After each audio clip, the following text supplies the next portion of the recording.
ಸ್ನೇಹಿತರೆ,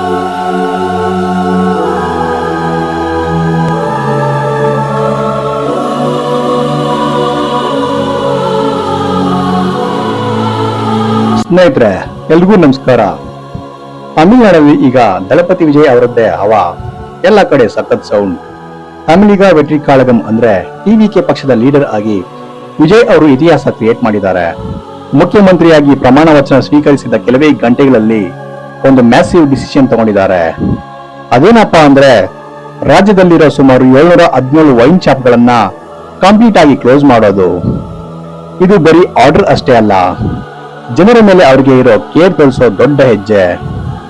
ಸ್ಪೆಷಲ್ ಆಗಿ ಶಾಲೆಗಳ ಪಕ್ಕ ಇರೋ ವೈನ್ ಶಾಪ್ ಗಳನ್ನೇ ಟಾರ್ಗೆಟ್ ಮಾಡಿ ಈ ಸರ್ಜಿಕಲ್ ಸ್ಟ್ರೈಕ್ ಮಾಡಿದ್ದಾರೆ. ಜನಸಾಮಾನ್ಯರು ಈ ನಿರ್ಧಾರ ಕೇಳಿ ಫುಲ್ ಖುಷಿಯಾಗಿದ್ದಾರೆ. ಸೋಷಿಯಲ್ ಮೀಡಿಯಾದಲ್ಲಿ ವಿಜಯ್ ಪರ ಜೈಕಾರ ಹಾಕ್ತಾ ಇದ್ದಾರೆ. ಯುವ ಜನತೆಯ ಫ್ಯೂಚರ್ ಹಾಳಾಗಬಾರ್ದು ಅನ್ನೋದು ವಿಜಯ್ ಅವರ ಈ ಬಿಗ್ ಪ್ಲಾನ್ ಹಿಂದಿರೋ ಮೈನ್ ಮೋಟೋ. ಇದರಿಂದ ಗವರ್ನಮೆಂಟ್ ರೆವೆನ್ಯೂ ಸ್ವಲ್ಪ ಕಮ್ಮಿ ಆಗ್ಬೋದು, ಆದ್ರೆ ಜನರ ಲೈಫ್ ಮುಖ್ಯ ಅನ್ನೋದು ಅವರ ಮೈನ್ ಪಾಯಿಂಟ್.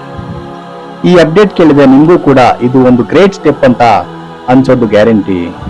ಯಾಕಂದ್ರೆ ಇಷ್ಟು ದೊಡ್ಡ ನಿರ್ಧಾರ ತಗೊಳ್ಳೋಕೆ ಬಹಳ ಗಟ್ಸ್ ಬೇಕು. ಅದನ್ನ ವಿಜಯ್ ಅವರು ಮಾಡಿ ತೋರಿಸಿದ್ದಾರೆ. ಬನ್ನಿ ಈ ವಿಡಿಯೋದಲ್ಲಿ ಈ ಕಂಪ್ಲೀಟ್ ಮ್ಯಾಟರ್ ಬಗ್ಗೆ ಇಂಚಿಂಚು ಇನ್ಫಾರ್ಮೇಶನ್ ನೋಡ್ತಾ ಹೋಗೋಣ. ಸ್ನೇಹಿತರೆ, ಮುಖ್ಯಮಂತ್ರಿಯಾಗಿ ಸೀಟ್ ಮೇಲೆ ಕೂತ ತಕ್ಷಣ ವಿಜಯ್ ಅವರು ಫುಲ್ ಆಕ್ಷನ್ ಮೋಡ್ ನಲ್ಲಿದ್ದಾರೆ. ಟೈಮ್ ವೇಸ್ಟ್ ಮಾಡದೆ ಫಸ್ಟ್ ಡೇ ಇಂದಲೇ ಪೀಪಲ್ ಸೆಂಟ್ರಿಕ್ ಕೆಲಸಗಳಿಗೆ ತುಂಬಾ ಇಂಪಾರ್ಟೆನ್ಸ್ ಕೊಡ್ತಿದ್ದಾರೆ.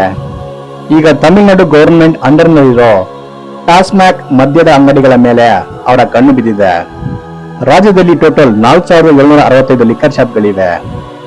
ಆದರೆ ಅದರಲ್ಲಿ ಸುಮಾರು 717 ಶಾಪ್ಗಳು ಬಹಳ ಸೆನ್ಸಿಟಿವ್ ಏರಿಯಾದಲ್ಲಿ ಇವೆ ಅಂತ ಐಡೆಂಟಿಫೈ ಮಾಡಿದ್ದಾರೆ. ಈ ಶಾಪ್ಗಳನ್ನ ಕ್ಲೋಸ್ ಮಾಡೋಕೆ ವಿಜಯ್ ಅವರು 2 ವಾರಗಳ ಡೆಡ್ಲೈನ್ ಕೊಟ್ಟಿದ್ದಾರೆ. ಇದು ಬರೀ ಒಂದು ಎಲೆಕ್ಷನ್ ಪ್ರಾಮಿಸ್ ಅಷ್ಟೇ ಅಲ್ಲ, ಇದು ಅವರ ರಿಯಲ್ ಇಂಟೆನ್ಷನ್ ಅಂತ ಕಾಣಿಸ್ತಿದೆ.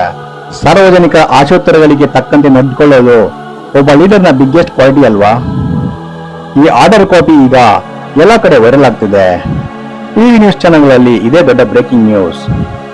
ಯಾರು ಎಕ್ಸ್ಪೆಕ್ಟ್ ಮಾಡದ ಮಟ್ಟಕ್ಕೆ ವಿಜಯ್ ಅವರು ಈ ಡಿಸಿಷನ್ ತಗೊಂಡು ಎಲ್ರಿಗೂ ಶಾಕ್ ಕೊಟ್ಟಿದ್ದಾರೆ.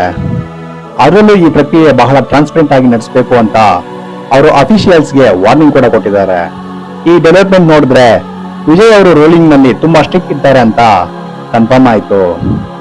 ಒಟ್ನಲ್ಲಿ ಪಬ್ಲಿಕ್ ಬೆನಿಫಿಟ್ಗೋಸ್ಕರ ಇಷ್ಟು ಸ್ಪೀಡ್ ಆಗಿ ಕೆಲಸ ಮಾಡ್ತಿರೋದನ್ನ ನೋಡಿ ಫ್ಯಾನ್ಸ್ ಫುಲ್ ಫಿದಾ ಆಗಿದ್ದಾರೆ. ಇದು ಕೇವಲ ಆರಂಭ ಮಾತ್ರ. ಇನ್ನು ಮುಂದೆ ಯಾವ ರೀತಿ ಬದಲಾವಣೆ ತರ್ತಾರೆ ಅಂತ ಕಾದಬೇಕಿದೆ. ಸ್ನೇಹಿತರೆ, ಈಗ ಮೇನ್ ಪಾಯಿಂಟ್ಗೆ ಬರೋಣ. ಈ 717 ಶಾಪ್ಗಳು ಎಲ್ಲೆಲ್ಲಿವೆ ಅನ್ನೋದು ತುಂಬಾ ಇಂಪಾರ್ಟೆಂಟ್ ಆಗುತ್ತೆ. ಇದರಲ್ಲಿ 186 ಶಾಪ್ಗಳು ಸ್ಕೂಲ್ ಮತ್ತೆ ಕಾಲೇಜುಗಳ ಪಕ್ಕದಲ್ಲೇ ಇದೆ ಅನ್ನೋದು ಒಂದು ಶಾಕಿಂಗ್ ಅಪ್ಡೇಟ್. ಮಕ್ಕಳು ವಿದ್ಯಾಭ್ಯಾಸ ಮಾಡೋ ಕಡೆ ಈ ರೀತಿ ವೈನ್ ಶಾಪ್ಗಳಿದ್ರೆ ಎನ್ವಿರಾನ್ಮೆಂಟ್ ಫುಲ್ ಸ್ಪಾಯ್ಲ್ ಆಗುತ್ತೆ. ಅದನ್ನೇ ಮೈಂಡ್ನಲ್ಲಿ ಇಟ್ಕೊಂಡು ವಿಜಯ್ ಅವರು ಈ ಶಾಲೆಗಳ ಹತ್ರ ಇರೋ ಅಂಗಡಿಗಳಿಗೆ ಸೀಲ್ ಹಾಕಕ್ಕೆ ಹೊರಟಿದ್ದಾರೆ. ಇದರ ಜೊತೆ 276 ಶಾಪ್ಗಳು ದೇವಸ್ಥಾನ, ಮಸೀದಿ ಮತ್ತೆ ಚರ್ಚ್ಗಳ 500 ಮೀಟರ್ ರೇಡಿಯಸ್ ನಲ್ಲಿ ಇತ್ತಂತೆ. ನಮ್ಮ ಸಂಸ್ಕೃತಿ ಮತ್ತೆ ಧಾರ್ಮಿಕ ನಂಬಿಕೆಗಳಿಗೆ ಇವು ಬಹಳ ಹತ್ರ ಇರೋದ್ರಿಂದ ತುಂಬಾ ಕಂಪ್ಲೇಂಟ್ ಇತ್ತು. ಈಗ ಆ ಎಲ್ಲಾ ಕಂಪ್ಲೇಂಟ್ಸ್ಗೆ ವಿಜಯ್ ಅವರು ಒಂದು ಪರ್ಮನೆಂಟ್ ಸೊಲ್ಯೂಷನ್ ಕೊಟ್ಟಿದ್ದಾರೆ. ಬಸ್ ಸ್ಟ್ಯಾಂಡ್ ಗಳ ಹತ್ರ ಇರೋ 255 ಶಾಪ್ಗಳನ್ನು ಕೂಡ ಬಿಟ್ಟಿಲ್ಲ. ಅವಕ್ಕೂ ಬೀಗ ಬೀಳೋದು ಫಿಕ್ಸ್ ಆಗಿದೆ. ರಾತ್ರಿ ಟೈಮ್ ಮಹಿಳೆಯರು ಬಸ್ ಸ್ಟ್ಯಾಂಡ್ ಹತ್ರ ಹೋಗೋಕೆ ಹೆದರ್ತಾ ಇದ್ರು. ಈಗ ಆ ಪ್ರಾಬ್ಲಮ್ ಸಾಲ್ವ್ ಆಗುತ್ತೆ. ಸೋಷಿಯಲ್ ರಿಫಾರ್ಮ್ ಅಂದ್ರೆ ಇದೇ ಅಲ್ವಾ? ಜನರ ಸೇಫ್ಟಿ ಮೊದಲು ಅನ್ನೋದು ಇವರ ಫಿಲಾಸಫಿ. ಈ ತರಹದ ಒಂದು ಸ್ಟೆಪ್ ಇಡೀ ದೇಶಕ್ಕೆ ಒಂದು ರೋಲ್ ಮಾಡೆಲ್ ಆಗಿ ನಿಲ್ಲುತ್ತೆ ಅಂತ ಅನ್ಸುತ್ತೆ. ಯಾಕಂದ್ರೆ ಎಜುಕೇಶನ್ ಸೆಂಟರ್ಸ್ ಹತ್ರ ಇರೋ ಈ ಬಾರ್ಗಳನ್ನ ಕಮ್ಮಿ ಮಾಡೋದು ಬಹಳ ಅಗತ್ಯ ಇತ್ತು. ವಿಜಯ್ ಅವರ ಈ ಒಂದು ಮಾಸ್ಟರ್ ಪ್ಲಾನ್ ರಾಜ್ಯದ ಹೆಣ್ಣು ಮಕ್ಕಳಿಗೆ ಬಿಗ್ ರಿಲೀಫ್ ಕೊಟ್ಟಿದೆ. ನಮ್ಮ ರಾಜ್ಯದಲ್ಲೂ ಈ ತರ ರೂಲ್ಸ್ ಬಂದ್ರೆ ಹೇಗಿರುತ್ತೆ ಅಂತ ನೀವು ಕಮೆಂಟ್ ಸೆಕ್ಷನ್ ಅಲ್ಲಿ ತಿಳಿಸಿ. ಸ್ನೇಹಿತರೆ, ನಿಮ್ಗೆಲ್ಲ ಗೊತ್ತಿರೋ ಹಾಗೆ ಗವರ್ನಮೆಂಟ್ಗೆ ಮತದಿಂದ ಬರೋ ಇನ್ಕಮ್ ಬಹಳ ದೊಡ್ಡ ಮಟ್ಟದಲ್ಲಿ ಇರುತ್ತೆ. ಆದ್ರೆ ವಿಜಯ್ ಅವರು ಆ ಎಕನಾಮಿಕ್ ಮ್ಯಾಟರ್ಗಿಂತ ಜನರ ಲೈಫ್ ಸ್ಟ್ಯಾಂಡರ್ಡ್ಸ್ಗೆ ವ್ಯಾಲ್ಯೂ ಕೊಟ್ಟಿದ್ದಾರೆ.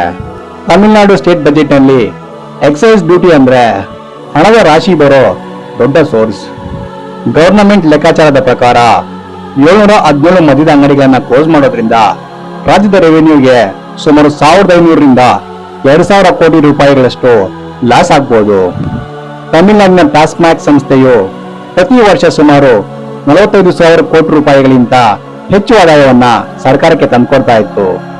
ಈಗ ಈ 717 ಶಾಪ್ ಕ್ಲೋಸ್ ಮಾಡೋದ್ರಿಂದ ಗವರ್ಮೆಂಟ್ ಖಜಾನೆಗೆ ಸ್ವಲ್ಪ ಎಫೆಕ್ಟ್ ಆಗೋದು ಕಾಮನ್. ಆದ್ರೆ ವಿಜಯ್ ಅವರು ದುಡ್ಡಿಗಿಂತ ಜನರ ಆರೋಗ್ಯ ಮುಖ್ಯ ಅಂತ ಈ ಡಿಸಿಷನ್ ತಗೊಂಡಿದ್ದಾರೆ. ಇದು ಅವರ ಪಬ್ಲಿಕ್ ಇಮೇಜ್ ಅನ್ನ ಇನ್ನೂ ಎತ್ತರಕ್ಕೆ ತಗೊಂಡು ಹೋಗುತ್ತೆ ಅನ್ನೋದ್ರಲ್ಲಿ ಯಾವುದೇ ಡೌಟ್ ಇಲ್ಲ. ಈ ಲಿಕ್ಕರ್ ಶಾಪ್ಗಳನ್ನ ಕ್ಲೋಸ್ ಮಾಡೋದು ಅಷ್ಟೊಂದು ಈಸಿ ಆಗಿರ್ಲಿಲ್ಲ, ಯಾಕಂದ್ರೆ ಎಂಪ್ಲಾಯ್ಮೆಂಟ್ ಇಶ್ಯೂ ಕೂಡ ಇರುತ್ತೆ. ಆದ್ರೂ ಅದಕ್ಕೆ ಆಲ್ಟರ್ನೇಟಿವ್ ಪ್ಲಾನ್ ಮಾಡಿ ಯಾರಿಗೂ ತೊಂದರೆ ಆಗದ ಹಾಗೆ ಶಿಫ್ಟ್ ಮಾಡೋ ಪ್ಲಾನ್ ಕೂಡ ಇದೆ.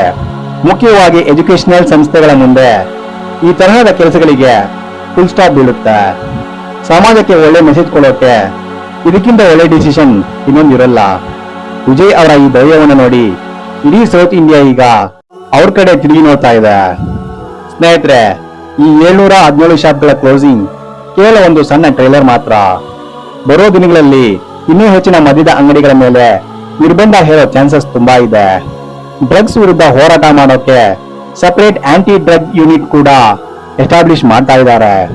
ಇದು ಕೇವಲ ವೈನ್ ಶಾಪ್ ಅಲ್ಲ, ಡ್ರಗ್ ಫ್ರೀ ತಮಿಳುನಾಡು ಮಾಡೋದು ವಿಜಯ್ ಅವರ ಮೇನ್ ಟಾರ್ಗೆಟ್. ಇದಕ್ಕಾಗಿ ಪೊಲೀಸ್ ಡಿಪಾರ್ಟ್ಮೆಂಟ್ಗೆ ಫುಲ್ ಪವರ್ ಕೊಟ್ಟಿದ್ದಾರೆ. ಯುವಜನತೆಗೆ ಕೆಲಸ ಕೊಡೋದು ಮತ್ತೆ ಅವರನ್ನ ಕೆಟ್ಟ ಚಟಗಳಿಂದ ದೂರ ಇರೋದು ಅವರ ಫಸ್ಟ್ ಪ್ರಯಾರಿಟಿ. ಈ ಅಡ್ಮಿನಿಸ್ಟ್ರೇಷನ್ ಸ್ಟೈಲ್ ನೋಡಿದ್ರೆ ಬಹಳ ಪ್ಲಾನ್ಡ್ ಆಗಿ ಎಲ್ಲವೂ ನಡೀತಾ ಇದೆ ಅಂತ ಅನ್ಸುತ್ತೆ. ಯಾವುದೇ ಉದ್ಯೋಗಕ್ಕೆ ಒಳಗಾಗದೆ ಪಕ್ಕಾ ಕ್ಯಾಲ್ಕುಲೇಟೆಡ್ ಆಗಿ ಹೆಜ್ಜೆ ಇಟ್ಟಿದ್ದಾರೆ ನಮ್ಮ ಸಿಎಂ ವಿಜಯ್ ಅವರು. ಈ ನಿರ್ಧಾರದಿಂದ ತಮಿಳುನಾಡಿನ ಪೊಲಿಟಿಕಲ್ ಸನ್ನಿವೇಶ ಪೂರ್ತಿಯಾಗಿ ಚೇಂಜ್ ಆಗೋ ಸಂಭವ ಕಾಣ್ತಾ ಇದೆ. ವಿಜಯ್ ಅವರ ಈ ದೊಡ್ಡ ಹೆಜ್ಜೆಗೆ ನಾವೆಲ್ಲರೂ ಸಪೋರ್ಟ್ ಮಾಡೋಣ. ಈ ವಿಡಿಯೋ ನಿಮ್ಗೆ ಇಷ್ಟ ಆಗಿದ್ರೆ ಲೈಕ್ ಮಾಡಿ, ಶೇರ್ ಮಾಡಿ ಮತ್ತೆ ಸಬ್ಸ್ಕ್ರೈಬ್ ಮಾಡಿ. ನಮಸ್ಕಾರ.